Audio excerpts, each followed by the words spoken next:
This is All India Radio Shillong, the Northeast News Bulletin read by Richman Karlukhi. Before we start the news, here is an announcement. As the number of COVID cases are on the rise again, we appeal to our listeners not to lower guard, follow all the precautions, and all those above 45 years to get vaccinated without any hesitation. Stay safe and protected by following these 3 simple steps. Wear a face mask, maintain 2 gaz ki duri for social distancing, focus on hand and face hygiene. And now the news in detail. The centre has asked all states to prepare a district action plan to check the spread of COVID-19.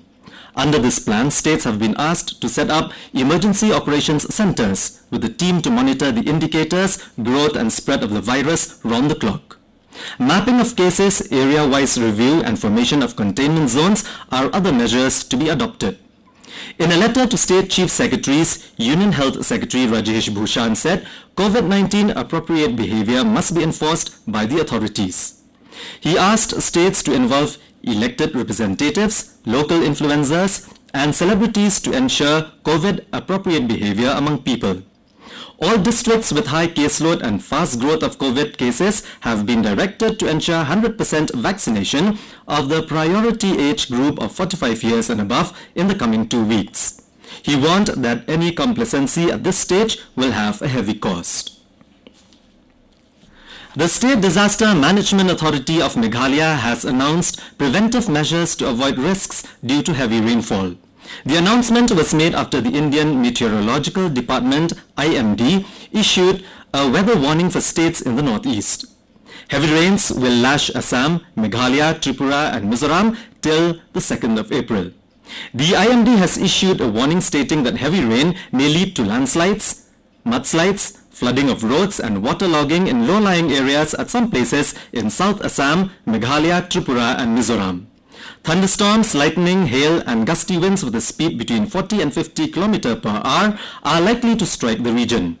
The IMD has cautioned the people to remain indoors and avoid travelling. In poll-bound Assam, the high decibel electioneering campaign for the second phase of assembly elections reached peak before its conclusion yesterday evening. Most of the leaders focused on show of strength through roadshows and mass contact programs as they make the final appeal to voters on the last day of the campaign. In Assam, 345 candidates, including 26 women, are in the fray for the 39 assembly constituencies which go to poll tomorrow. There are 3 main alliances this time: the BJP-led National Democratic Alliance, Mahajod or Grand Alliance led by the Congress, and a conglomerate of Assam Jatiya Party and Raijor Dal. In Nagaland, filing of nomination for the by-election to Noksan Assembly constituency under Tuenzang district ended yesterday. The nomination paper of Nationalist Democratic Progressive Party NDPP candidate H. Chuba Chung was submitted yesterday, who is the consensus candidate of the ruling People's Democratic Alliance government, which includes the NDPP, BJP and Independents. As the opposition NPF and Congress did not field any candidate for the by-election, the NDPP candidate is set to be declared elected unopposed. The Noksan seat fell vacant following the demise of sitting MLA and Minister CM Chung on 12th October last year. The central government has released the GST compensation of 30,000 crore rupees to states as part of the compensation admissible for the financial year 2020-2021. The total amount of compensation released so far for the year 2020-2021 is 70,000 crore rupees. In addition, the centre has also released 28,000 crore rupees, 14,000 crore rupees to states and 14,000 crore rupees to the centre by way of ad hoc settlement of IGST. Taking into account the release of GST compensation, back-to-back loan and ad hoc IGST settlement, the balance of 63,000 crore rupees GST compensation is pending to states and union territories for the financial year 2020-2021. Meghalaya Minister for Social Welfare Kurumenchala yesterday inaugurated the De-Addiction Centre for Juveniles at Maukasiang Maudiangdiang in New Shillong.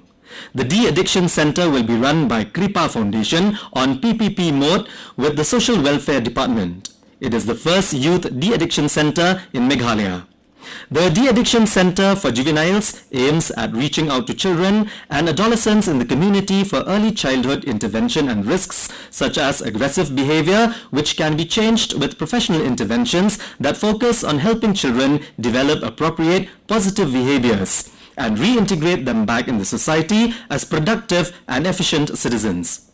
Speaking on the occasion, the minister called for more NGOs working for the cause of de-addiction in the state, particularly in the districts with no facilities for counselling, treatment and rehabilitation of substance and drug users.